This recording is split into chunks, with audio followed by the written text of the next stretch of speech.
Welcome. Thanks for joining me for your in-depth weekly horoscope for week commencing the 23rd of March for the Sun or the Ascendant.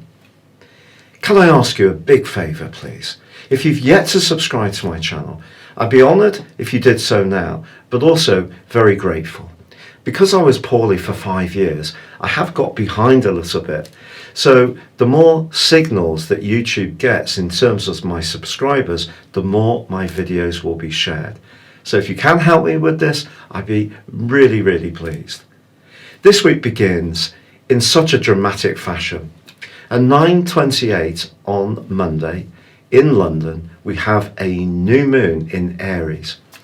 The Aries New Moon is so exciting because it's about initiation, it's about fresh approaches, and because of the fire energy of Aries, it gives the moon much more ferocity to make things happen.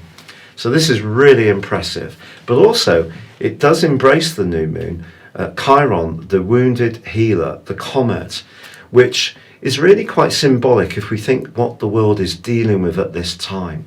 Because the energy of the new moon can invigorate the energy of Chiron to try to help us to find ways that we can fight back against the COVID-19 virus.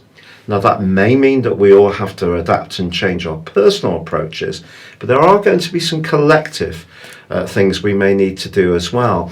And this new moon's broad alliance with Saturn in Aquarius is brilliant because Aquarius energy is about the group. So Saturn, having moved here, is concentrating our minds on how we need to support and collaborate with one another. However, there is a more testing angle to this new moon, which comes in the guise of the North Node. That notional point, which is very much to do with the emotional direction of travel that we're currently in the sign of Cancer through to the 4th of May. And it's possible that if we do set our intent on this new moon to achieve something positive, it's important that we're not out of sync with our own instincts and emotional needs. So starting something new, we just need to be mindful of our environment and how it feels. Talking of how it feels, if you are meeting someone for a first date, the first half of this week could really be quite seminal because Neptune and Venus forge a quite beautiful link. Or you could find yourself having a lovely moment of unity with someone, a friend, a family member. It could be very, very beautiful. But then in the second half of this week, Venus forges an absolutely wonderful angle to Mars, Jupiter and Pluto. And this can transform all our approaches to relating in quite an interesting way. Because of course, Venus is in the sign of Taurus, which can be about more material instincts. It can be about more sensual matters. So it's all very earthy, this. So if we are attracted to a new approach or a new person, it may be that they're going to bring something into our world which is more substantive. That sounds really good. However, a more challenging influence this week is the square between Saturn, newly arrived in Aquarius, and Uranus in the sign of Taurus. Because both of these are the co-rulers of Aquarius, they're very much about innovation, but in different ways. Saturn gives us the courage to change the structures which are more traditional, bit by bit, whereas Uranus is much more the rebel.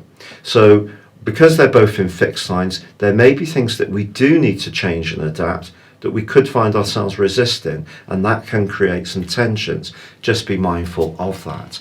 But as this week draws to a close, Mercury in the sign of Pisces finally emerges from shadow. So where the retrograde first began on the 16th of February, if we go back before then, and where Mercury first went into shadow in the sign of Pisces on the 3rd of February, I think that you're going to find that things do speed up in all sorts of ways, and that's going to be very pleasing for us all. Your specific forecast, Leo, suggests that a change can be as good as a rest. If life has become too humdrum, too mundane, too much to do with supporting other people in what they need, and not enough enlivenment and spontaneity in terms of your creative output, then this is time to think again. The combination between Mars and Saturn on Monday could see you having quite a serious conversation if someone is leaving most of the load to you. That could be in a job, it could be in a domestic situation.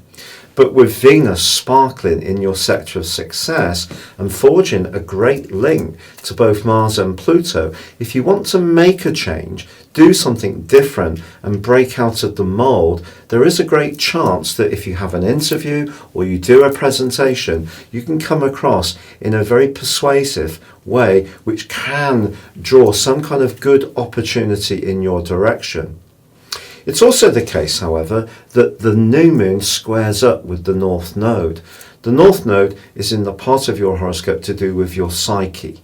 If there is something deep within you that's stopping you from embracing what makes you such a unique being, push yourself, try to embrace that talent. It may mean stepping outside of your comfort zone, but it can be exhilarating if you do. It's been a real pleasure being with you. Thank you so much for having watched your weekly video. As I said before, I'd be so grateful for those subs, likes or comments. And also, if you'd like to subscribe to my monthly astrology magazine and regular mail outs, please click the link below. You can also get your free daily horoscope in so doing, or you can order your 12-month personal horoscope based on your time, date and place of birth. And you get your character analysis with this in a deal where you get 30% off. Or you can choose to have a one-to-one with me personally. Thank you so much.